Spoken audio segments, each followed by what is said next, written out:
Part 1, The Beginning of Doubt. If you'd asked me a few months ago, I'd have told you that nothing could come between Thomas and me. We were like brothers, as close as two people could be without sharing blood. We'd been there for each other through everything: childhood mishaps, family dramas, those rough early years of building our careers. Thomas and I had a rhythm, an unbreakable bond built over years of friendship and trust. He was the guy who could finish my sentences, the friend who would drop everything to show up when I needed him. So when he met Alice, I couldn't have been happier for him. He called me one night, practically buzzing with excitement, to tell me about her. "Max, I'm telling you, she's different. I can't explain it, man, she's just special." I'd never heard him like that, so immediately taken. It was like he'd found something he hadn't even realized he'd been searching for. I was excited for him. Hell, after years of seeing him date casually, watching things fizzle out before they really began, I was thrilled that he'd found someone who'd finally made him feel alive. Thomas had always been the more romantic of the two of us, and I was relieved he'd finally met someone who seemed to spark that in him. But then things started to shift, and in ways I couldn't quite put my finger on. At first, it was small stuff. He'd miss a weekly drink or cancel our usual Sunday run at the last minute, saying Alice had come up with some spontaneous plan. The spontaneity seemed fun at first. She'd take him to places around the city he'd never seen, pull him into new crowds, and shake up his usual routine. I'd get a text here or there from him about some quirky hole in the wall she'd found, or the view from a rooftop bar I'd never even heard of. It was good for him. I could see it in his eyes. Thomas was happier, brighter, and I was glad. But as the weeks wore on, he became less Thomas. He was distracted, always checking his phone or darting off early from plans. Sometimes I'd catch him glancing over his shoulder, a nervous look in his eyes. At first, I chalked it up to the nerves that came with a new relationship. Alice was a bit of a mystery, but then, that seemed to be her charm. Still, there were things I couldn't ignore. One night at a bar, he'd been checking his phone every 5 minutes, barely half listening to me talk about a project we'd been working on for weeks. He'd nod along, sure, but his gaze would wander, and when I asked if everything was all right, he'd just shrug it off and mutter, "Yeah, all good, just stuff with Alice." When he left abruptly halfway through the night, mumbling something about meeting Alice, I couldn't shake the feeling that something was off. The distance kept growing, and it wasn't just the lack of time we spent together. Thomas was changing. He'd been quiet in meetings, distracted when we were working, and once, when I'd pointed out a typo in one of his reports, he'd snapped at me, brushing it off with an irritated, "I'll fix it, all right?" This wasn't the guy I knew. Thomas was steady, level-headed, the kind of friend who'd never snap over something so trivial.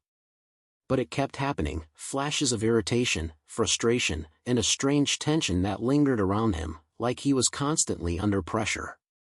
One evening, I finally decided to bring it up. We were supposed to meet for a quick dinner after work, but, of course, Thomas was late. By the time he showed up, he looked worn out, like he hadn't slept in days. "Tom," I said as he slid into the booth, "is everything all right? You've been different." He looked up, caught off guard, and forced a quick smile. Yeah, just been a lot going on, you know?" "Work?" I asked, though I already knew the answer. He hesitated, then shook his head. "No, it's Alice. She just needs a lot of attention, I guess." "Has something happened?" I pressed, hoping he'd open up. But Thomas just waved it off, dismissing it as relationship stuff before turning the conversation back on me, asking how my week had been. I tried to let it go, tried to chalk it up to the intensity of a new romance, but deep down, I couldn't shake the feeling that there was more to it. A week later, I decided to confront Alice directly. It happened at a party a mutual friend was hosting. I knew Thomas and Alice would be there, and I figured it was as good a time as any to talk to her. She arrived on her own, gliding in with that effortless confidence of hers, drawing glances as she moved through the crowd. She was striking, there was no denying that. The way she carried herself, the way her eyes scanned the room, she had this quality about her that made you feel like she could see through you. I approached her when Thomas went to grab drinks, not wanting him to overhear. "Hey, Alice," I started, keeping my tone friendly. "Good to see you." She smiled, that charming, enigmatic smile of hers. "Max, right? Tom's best friend?" "That's me," I replied, my own smile faltering slightly as I noticed her gaze sharpen. "I just wanted to, well, make sure everything's all right. Tom seems different lately. More on edge." She let out a soft laugh, but there was something cold about it. "Oh, Tom's fine," she said lightly, a slight smirk on her lips. "He just worries a lot." "Worries about what?" I asked, trying to keep my voice steady. Her eyes sparkled as she leaned in, her voice dropping to a near whisper.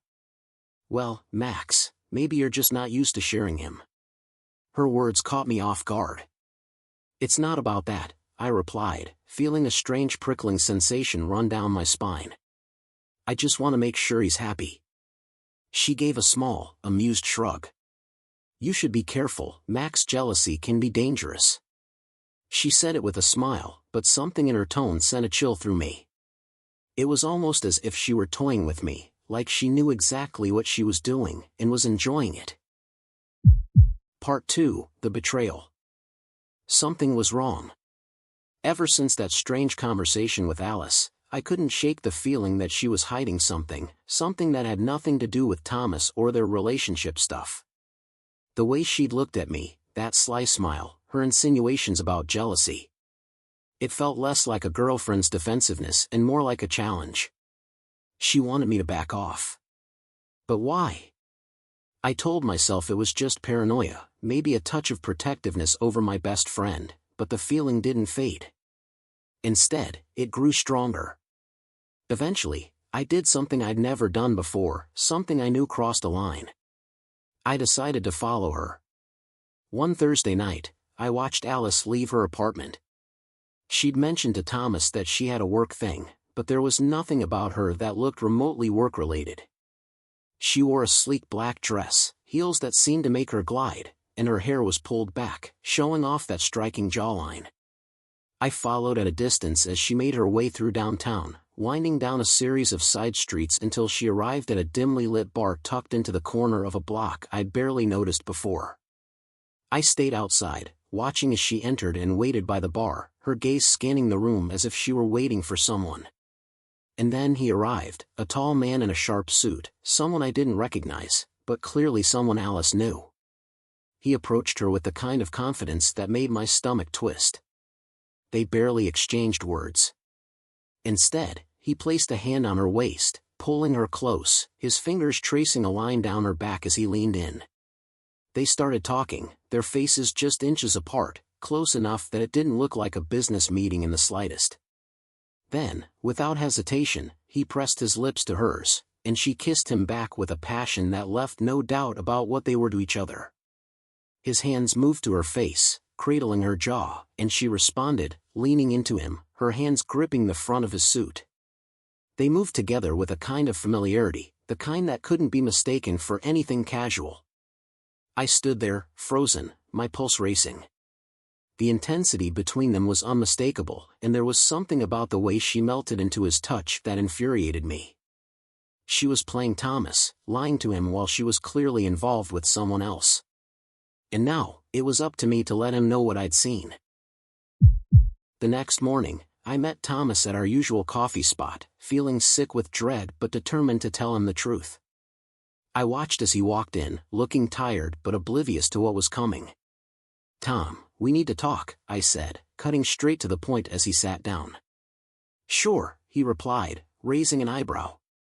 "What's up?" I took a breath, steadying myself. "It's about Alice. I saw her last night, with someone else. Another guy. They were, well, it was obvious." For a second, he didn't respond, just stared at me as though he hadn't heard me correctly. But when my words finally sank in, his face darkened. "Are you serious, Max?" he snapped, his tone hard. "You followed her?" I nodded, though I could feel the anger in his gaze. I did. I know it was out of line, but I couldn't shake the feeling that something wasn't right. And I was right, Tom. She's not who she says she is. He shook his head, laughing bitterly. So that's it? You're just going to tell me that my girlfriend is cheating on me? You think I'll believe that because of what? Some feeling you had? It's not just a feeling, I replied, trying to stay calm. I saw them together, Tom. He had his hands all over her, and she was kissing him like she was in love with him. This wasn't just a friend. It was obvious. But Thomas's face only grew darker, his eyes narrowing with fury.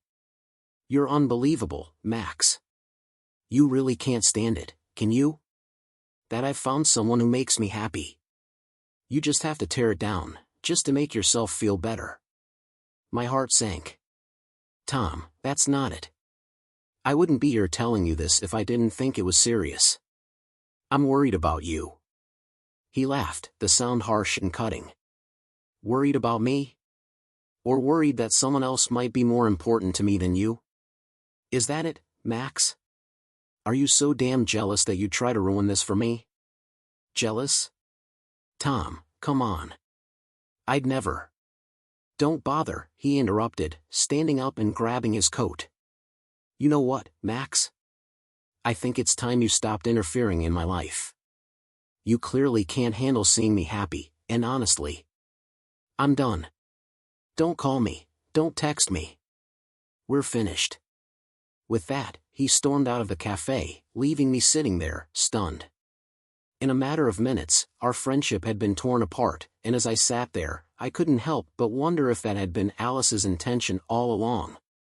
Days passed without a word from Thomas, each one filled with an aching emptiness. I tried calling, texting, even showing up at his apartment, but he refused to speak to me. And Alice? She only seemed to grow closer to him, filling the gap that my absence left. But I couldn't let it go. Something about Alice still nagged at me, as though there was more to her than what I'd seen. She'd torn Thomas and me apart with a single look, and now she was playing both of us for fools. The thought gnawed at me, keeping me up at night, until I finally made a decision. If Thomas wouldn't listen to me, I'd have to find the truth on my own. I was going to figure out who Alice really was, and why she was so determined to destroy everything Thomas and I had ever built. Part 3, Revelations. It had been a week since Thomas walked out of that cafe, and still, his words hung in the air like a bruise I couldn't shake. He'd cut me out completely, and Alice had taken my place in his life as quickly as I'd been pushed out.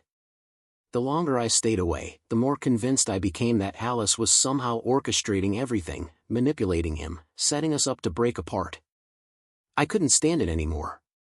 I started digging. What I found over the next few days only confirmed my suspicions. Alice had ties to Vanguard Solutions, a slick, powerful consulting firm known for ruthless tactics in corporate takeovers. Vanguard had been eyeing our firm's operations for a while now, trying to gain an edge in a market where we were excelling. The deeper I looked, the more connections surfaced between Vanguard and Alice, each one pointing to the fact that she was there with a purpose. She wasn't just after Thomas, she was after us both. But it didn't stop there. The more I uncovered, the darker the truth became. Alice's interest in our business was personal. As I sifted through some old files from a project a few years back, I found a name buried in the credits, Elena Hayes. It was a name I hadn't heard in years, but once I saw it, the memories flooded back. Years ago, fresh out of grad school, I'd been on a project where we'd recommended downsizing in a company that had been hemorrhaging money. The cuts we advised had been severe, a complete restructuring. Elena Hayes, a junior analyst at the time, had lost her job in the wave of layoffs that followed. It had been one of my first big wins, the kind of success that had kick-started my career. At the time, I hadn't thought much about the people who'd lost out. But now, with a new name, a new face, and a hauntingly familiar energy, she'd come back into my life as Alice. I was dealing with someone who had meticulously planned her revenge, down to the last detail. The next evening, I decided to confront her. I knew where she'd be, the same sleek, upscale restaurant where she and Thomas now dined regularly, a place she'd quickly made their spot. I waited until Thomas went to the restroom before I slid into the booth across from her. She looked up, unsurprised, an amused smile spreading across her face. "Max," she said, her tone smooth, almost mocking.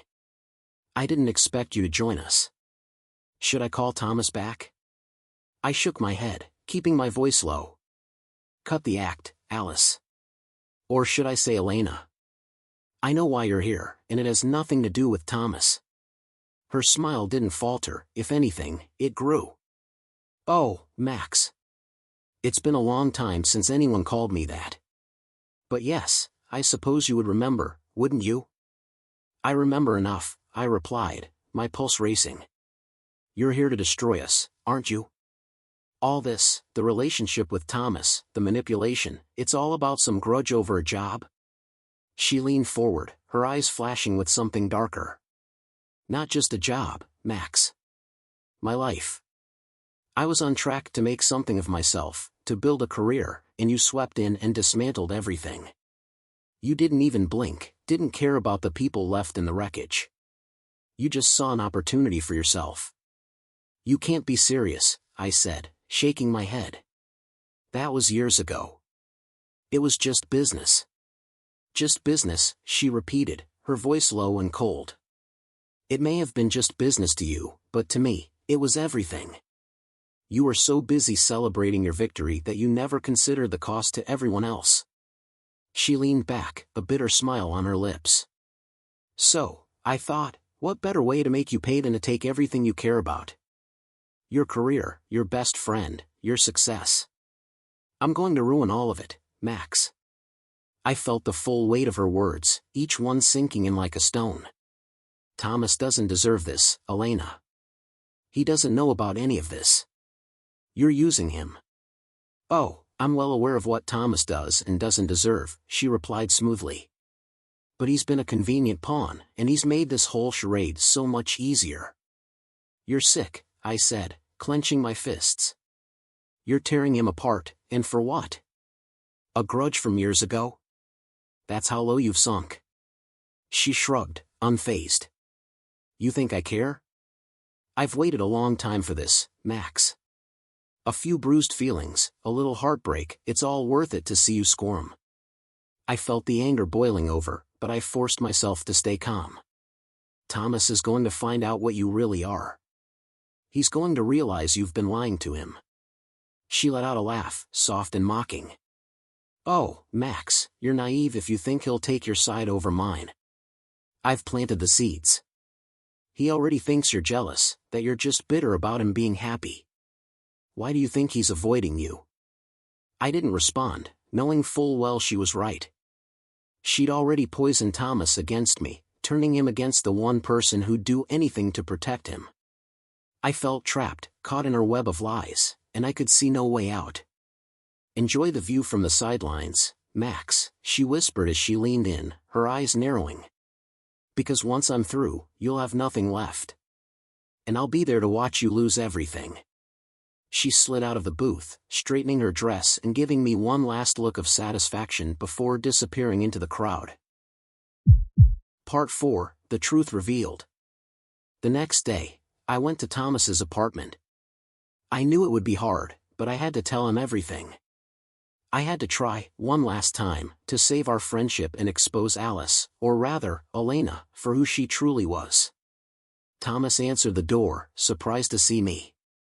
His face was tired, and there was a hint of sadness in his eyes, like he'd been wrestling with our falling out more than he'd let on. "Look, Max," he began, not quite meeting my gaze, "I don't know if there's much to say. You crossed a line." "No, Tom, just, please listen," I interrupted, barely able to keep my voice steady. "I found out who Alice really is. She's not who she says she is. She's not just some girl who walked into your life by accident, she's been using you. She's been lying to both of us." He tensed up, his jaw clenching. "Max, not this again. We've been through this." "She's working with Vanguard," I said firmly, not letting him dismiss me. "She's Elena Hayes. She changed her name, Tom. Years ago, I was part of a project that led to layoffs at her company. She was fired because of it, and now she's come back, pretending to be Alice, just to get revenge. She's trying to destroy us. Thomas froze, disbelief flashing across his face. Elena Hayes? That can't be. Alice wouldn't, she wouldn't lie to me like that. But she has, I replied, feeling the weight of it all in my chest. She's been using you, Tom. She's been using our friendship, twisting it all to get close enough to take down everything we've built. He looked at me, his face a mix of anger, confusion, and the first hint of doubt. Why would she go through all that? Why would she go so far? Because this isn't just about us, I said quietly. To her, it's personal. She thinks this is justice. She's spent years waiting for her chance, and she's willing to burn everything, including our friendship, to get it. Thomas ran a hand through his hair, pacing back and forth, his mind clearly racing. He wanted to deny it, I could see that. But as the seconds passed, the doubt turned into a realization that he couldn't ignore. Finally, he stopped and looked at me, his face contorted with pain. Why didn't I see it? I trusted her. I was so ready to believe she cared about me. I took a step closer, putting a hand on his shoulder. Because she's good at what she does, Tom. She knew exactly how to manipulate you, how to make you doubt everything, including me. He nodded slowly, the betrayal settling into his face like a scar. And I pushed you away. I thought you were jealous, that you were trying to ruin things for me. Forget about it, I replied, shaking my head. She was playing us both. And she almost won. We stood there in silence for a moment, both of us processing everything. I could see the hurt in his eyes, the pain of realizing that the woman he'd fallen for had only been using him, and for something as cold and calculated as revenge. But he was stronger than that. We both were. Then we end this, he said, his voice hardening with determination. We show her that she can't tear us apart. The next time we saw Alice, we were ready. She arrived at our office, thinking she was meeting with Thomas to discuss business. She walked in, all confidence and grace, her gaze gliding over me with a dismissive look as she greeted Thomas. She didn't know that this time, everything was about to turn. Max, she said coolly, pretending like nothing had happened between us. You don't mind if I have a moment with Thomas? Oh, I'm not going anywhere, Elena, I replied, my voice dripping with the satisfaction of finally calling her by her real name. I watched as her face faltered, her confidence slipping just a fraction before she recovered. Thomas, what's going on? She asked, her voice edging on desperation. Thomas stepped forward, his face a mix of resolve and sadness.